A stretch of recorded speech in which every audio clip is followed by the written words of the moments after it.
Hello, and we are disabled, and we have got a little small group here today talking about a 1970s TV program.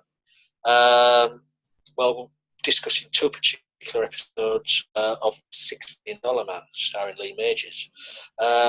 We are talking about The Secret of Bigfoot. Um, so this one just came out, suggested this one because of the death of the actor who played Oscar in it. He died a few weeks ago, and I thought, let's do the Bigfoot one because that really has always stuck in my head for some reason. I don't know why. So we will go to Beef Dad for his opening thoughts of this two-part story. You muted, Beef Dad. Yeah, I remember watching it too when it first came on British television. Yeah, it was great. It was great fun. It's a real sci-fi romp, which which isn't what you got every time from the $6 Million Man. It's nice to see Stephanie Powers playing an alien rather than a heart.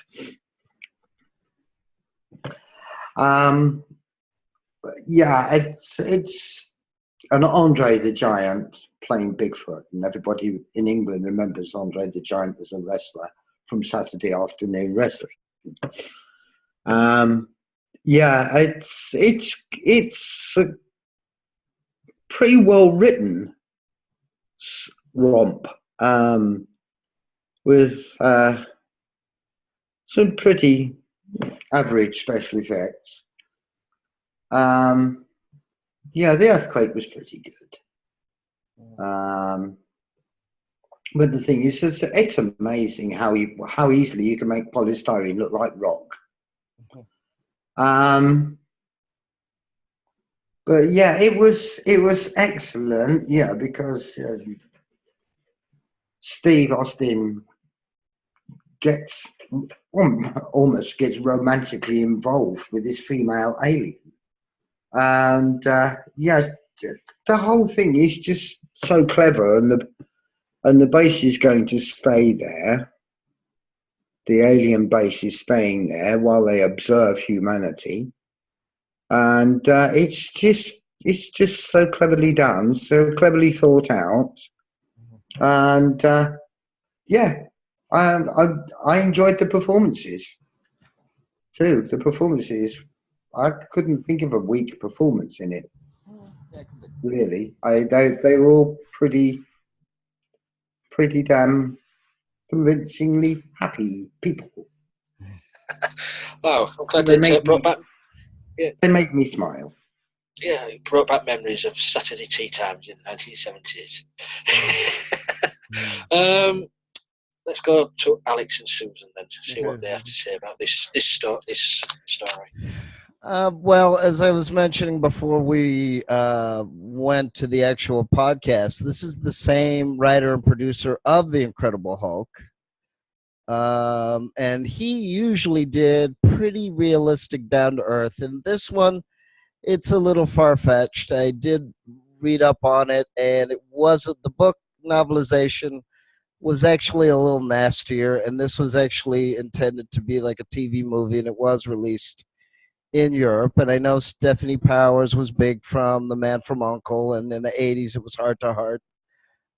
It also reminded me of a lot of, which I did watch when they were still running, the other shows, which I'm not going to mention. But the Bionic Woman was in this story, if only for a minute or so.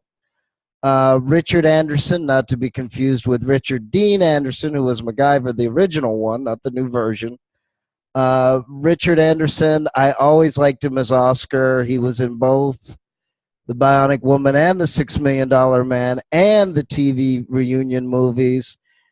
And yes, spoiler, they did get married in one of the TV movies, Jamie Summers and Steve Austin. In real life, of course, Lee Majors was married to Farrah Fawcett from Charlie's Angels, which is another funny coincidence. But I think they might have all known each other back then. I mean, it's a pretty tight-knit group, same producers. As far as the story goes, yeah, it was good. I thought it was a little interesting about the Native American connection and how one of his lines was, 100% I'm proud of it, which of course it was the 70s, so they still were talking about technology and aliens and different races and things like that. I don't think they'd be doing the same story now. But I do agree that if the aliens are around, I really don't think it'd be an episode from V where they would reveal themselves or the Twilight Zone. I think they would pretty much stay behind the scenes and watch us. I did think it was interesting how Stephanie Powers, it wasn't spelled out whether she was curious about him or wanted to have kids with him or wanted him as a boyfriend. That was kind of interesting. But to his credit, they didn't really go into detail. I mean, it was a 70s show, but they kept it dignified. They didn't start talking jive or start getting too romantic or anything like that. Yeah, I mean, I basically liked it. There are other episodes that I like better, but who doesn't love that opening? I mean, we can rebuild him. We have the technology. So, in a sense, just like Knight Rider with the car that drives itself, uh, they have now, 3D printers and other uh, bionic and uh, how should we say apparatus to help amputees.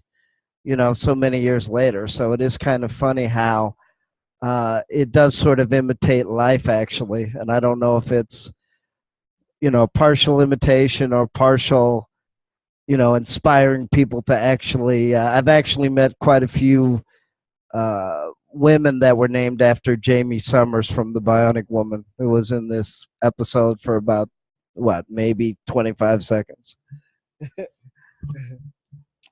And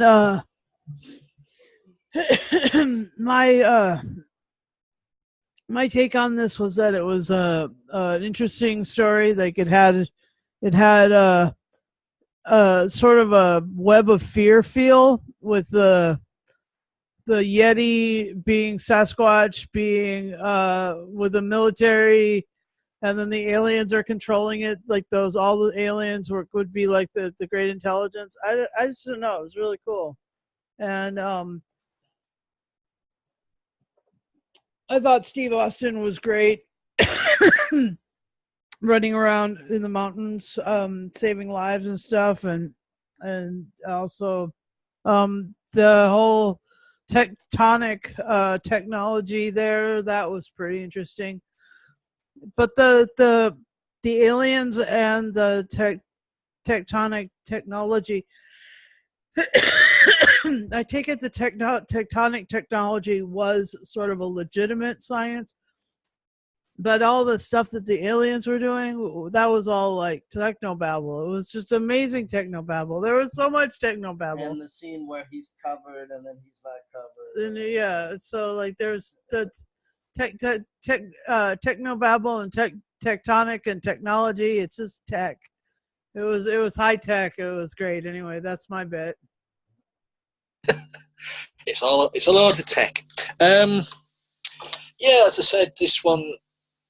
Every time someone speaks of $6 Million Man, they always seem to mention the Bigfoot episodes. As Beef Dad mentioned, this was Andre the Giant.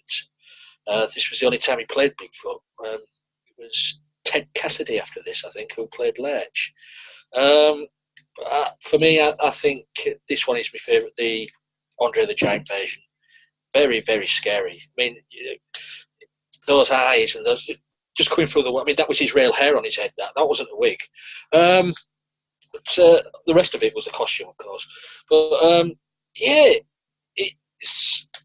I vaguely remember this, watching this when I was a young whippersnapper. Fond memories. It says I've often wondered why, for the $6 Million Man, when he's running fast, they slow him down. I don't get that. I mean, it didn't really cross my mind when I was a 6-year-old watching this, because I thought, wow, look at him go. But But now I'm thinking to myself, why are they slowing him down? But yeah, Lee Majors, it was brilliant in the part. I mean, he was so brilliant in the part. He lasted 5 seasons, so it was very successful. And as you've already said, it was good to see Stephanie Powers not solving murder mysteries this time, but being an alien, a sexy alien at that. And I just wonder, if there's ever a sequel to this one with the serum. I'm going to have to look into that, because if Oscar's going to get it looked at, I wonder what the outcome of that will be, because it'll be all alien to them. So yeah, it was very, very good. I enjoyed it. The episodes flew by. I did like the part with the tunnel, the rotating tunnel. So that was very good. I'm trying to think where that was, because I think that's still stood somewhere in. Does Alex know? Yeah, that was used in 6 different shows. That was used Oh, in other shows. That might have been the first one that they filmed, but yeah, it was used in 6 other famous, yeah. 70s, 80s shows. Yeah, Yeah. that's it. Just the way it was, it just looked awesome, to be honest. Where Sasquatch was carrying Steve Austin through it, and it was brilliant. Thoroughly enjoyed this. As I said earlier, it brought back some great memories. Yeah. So, well, of course, Susan mentioned too that if they had to trigger a nuclear blast, I mean, we probably should have seen some more smoke or but like I said, they didn't have the budget back then for that. Well, what made me, I was giggling away to myself when they did do that, and everybody was shaking. A couple of them soldiers was holding onto a tent. I'm sorry, that's not very steady, is it? But and also it made me laugh when Sasquatch was laid on the floor fighting Steve Austin. You could see his shoes. There was no toes or anything like that. It was a shoe and the heel of the shoe. But who cares? It's just fantasy. So let's go to Alex. Yeah. You was going to say something there, Alex? Well, no, I mean, the other funny thing, just like the British, shows, I mean, they didn't realize that they were going to have a cult following, that they were going to be watched so many years later. As I mentioned to somebody else, I mean, TV was one of the interactive things in a way that you had. You didn't have the internet unless you were in the military. So you didn't know when you were watching a show if they were going to go, we interrupt the special report, or this TV show won't be seen tonight because of a movie or the presidential address or other, special items of the day. I mean, sometimes, and the TVs from the 70s and 80s, while very well built, and not like the TVs of today that they can break the minute that they go sideways. You may have been watching it on a terrible, TV screen. It's not like now where everything is super digital and you can see writing on objects and you can see the writing on objects behind us. They didn't have that technology unless you were rich or you had a satellite dish back then. Yeah, I mean, for me, I think it's rather sad that kids these days are growing up without shows like this. They're, shows where they can escape with their imagination and stuff like that. All we have on UK TV weekends is reality shows. The X Factor, Britain's Got Talent, cookery programs, Big Brother. To me, TV these days is just diabolical. Yeah, it is. It is diabolical. It is diabolical. Yeah, actually. And zombie. Yeah. Yeah. Oh yes. Yeah. Yeah. Well, I haven't watched that show full yet. The only other funny item is there was a TV show on the UPN network, which is gone now, which was called Jake 2.0, and it was the new version of the $6 Million Man.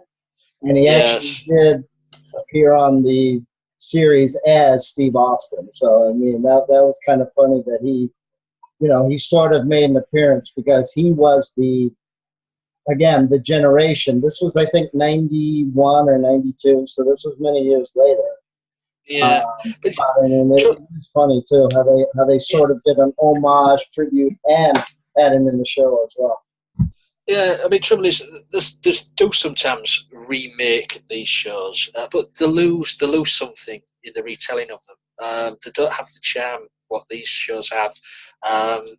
Like, for example, the Bionic Woman, which was done a few years ago, only lasted one season. They like the originality. Yes, and I think also as well, the actors made the show as well. The actors these days just haven't got it in them. Well, to be honest, I mean, Lee, I think it lasted more than a year. The Bionic Woman, I thought it was at least 4 seasons. The funny thing was, what was it? 4 years ago, I was able to get it back on DVD. And she actually died in the TV movie, but because our network realized that they wanted a feminist, a woman character, they actually brought her back.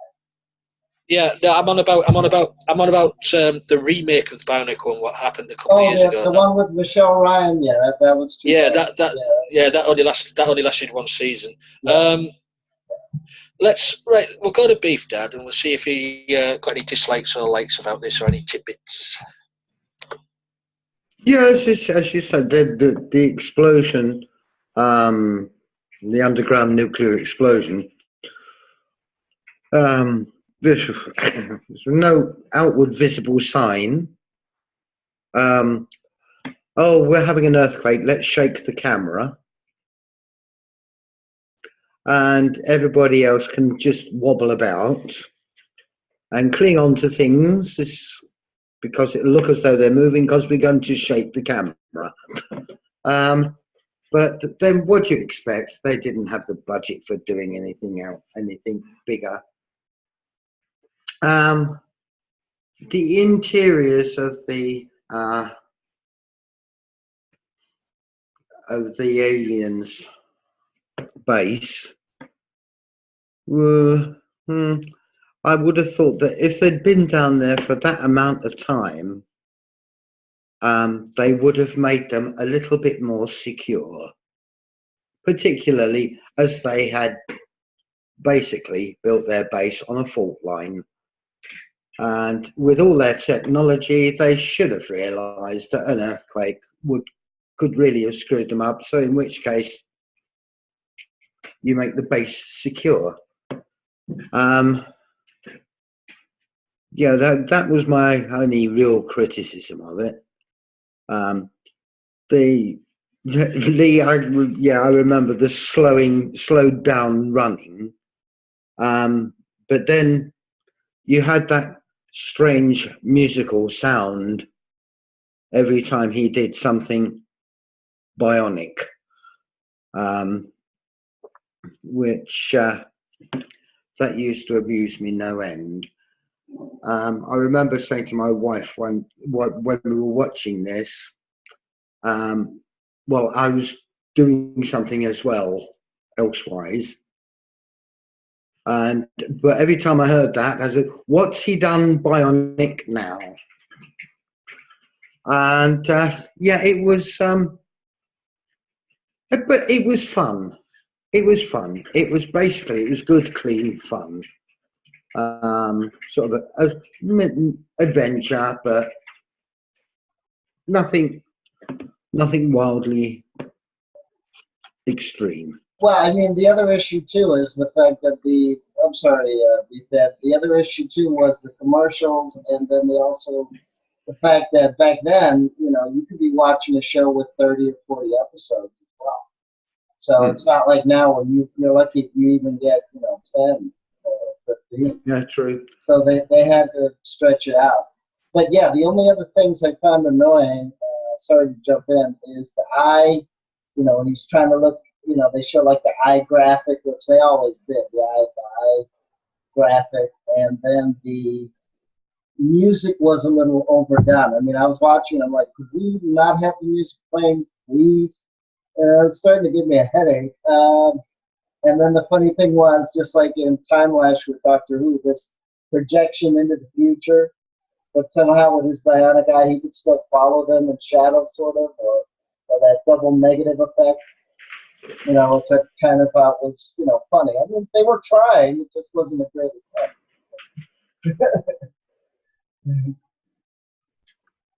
You've got to remember, it was the mid-70s, and as you say, they did the best with what they had, really. But yeah, had you finished there, Beef Dad, or do you want to carry on? There was something else, and I can't remember what it was now. All right. Well, if it comes, if it comes, stick your hand up. I don't know what, but stick your hand up. Susan, look at it, just as she takes a mouthful of food. What's any tidbits or favourite bits?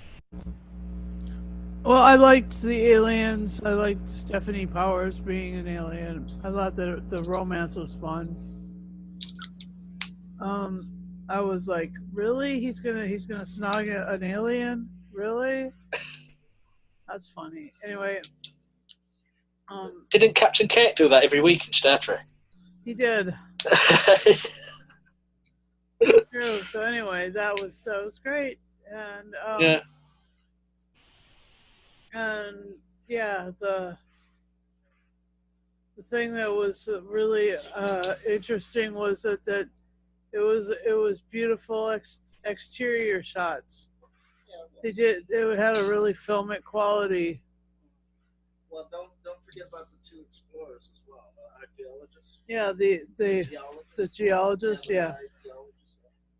It's kind of interesting. Yeah. For me, I mean, my favourite bits was the Sasquatch and Steve Austin fight when they were together. You know, first meeting. That was just brilliantly done. Ripping up trees. Plastic or rubber trees. I don't know what they were, but ripping up trees and rolling around in the dirt in slow motion, of course. I wish I could go back to that time again.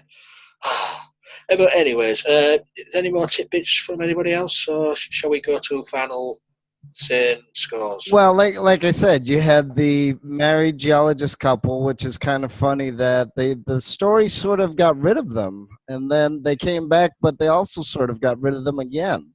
It was kind of like, oh, that's interesting. And then you don't know if it was amnesia, you don't know if it was shock, you don't know if it was both. And then, of course, the Indian fellow, the Native American, which, as I said, he said 100% proud of it.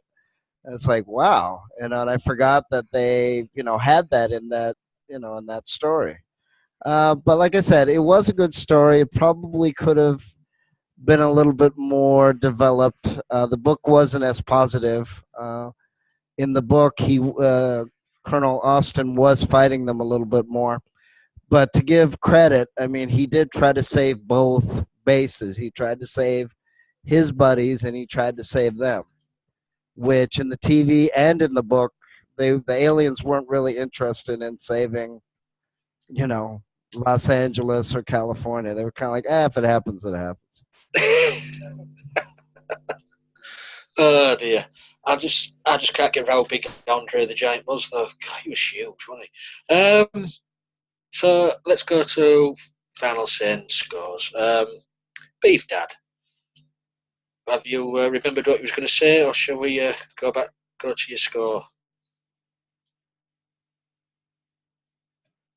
Yeah, well, one of the things is with Andre the Giant is he suffers from acromegaly, which is a disease of the it's a problem with the pituitary gland, which it produces growth hormones. So he got very big very quickly. But one of my favourite bits with him was the final goodbye between him and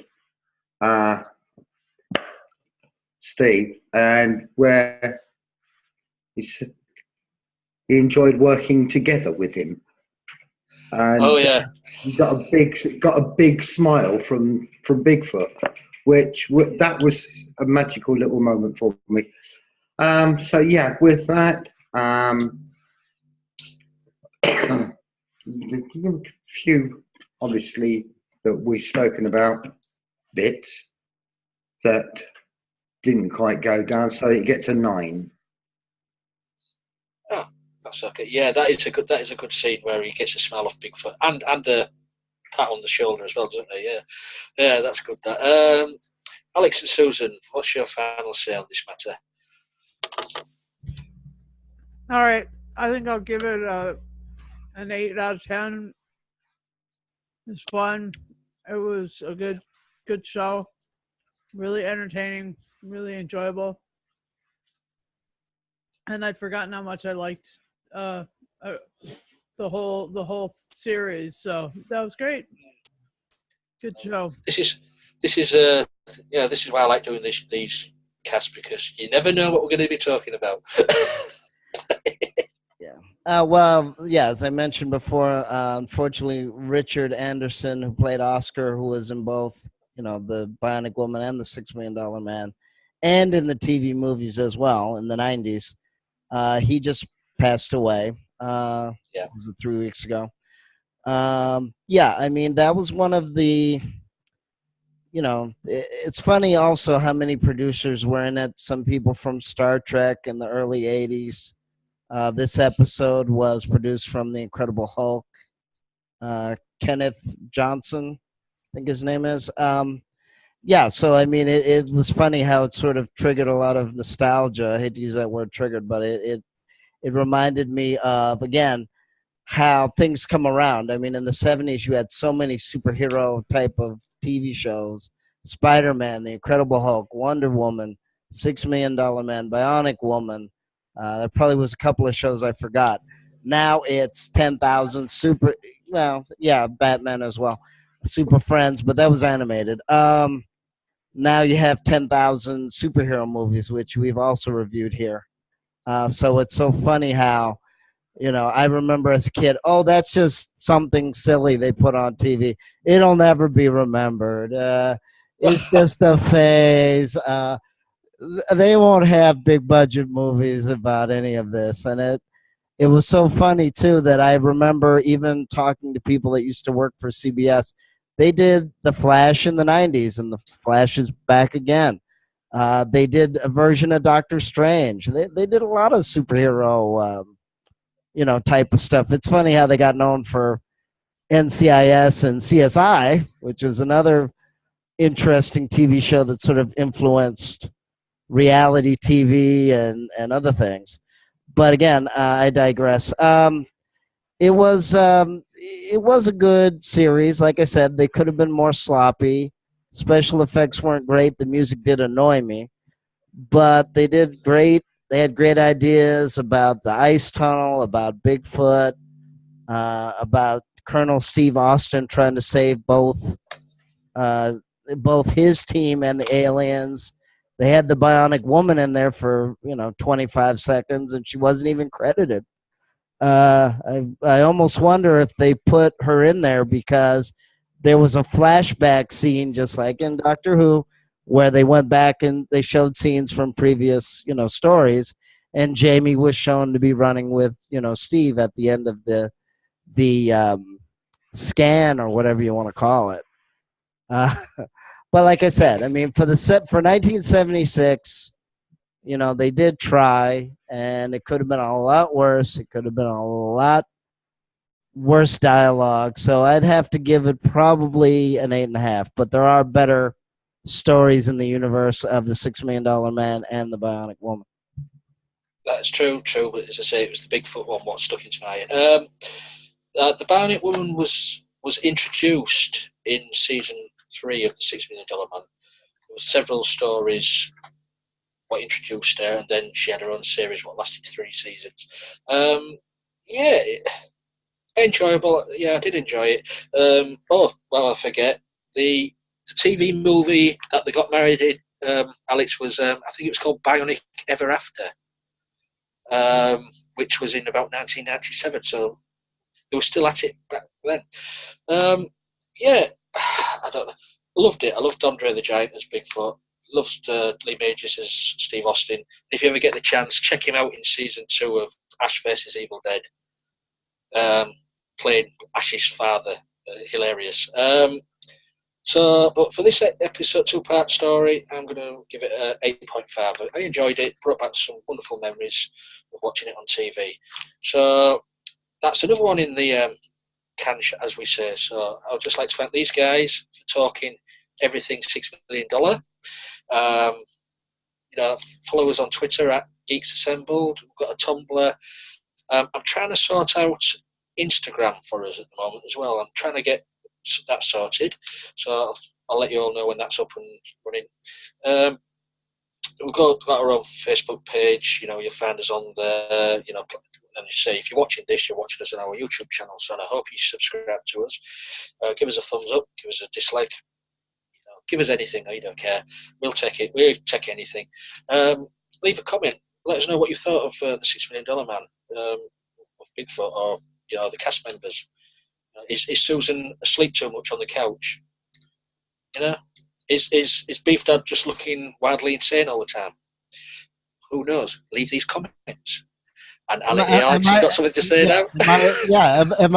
Am I saying too much trivia and referencing too many other things? Will we ever shut Alex up? Will we ever shut Alex up? Yeah. But all these questions will be answered in the next episode of Soap. But thank you guys for turning up. So until next time, adios.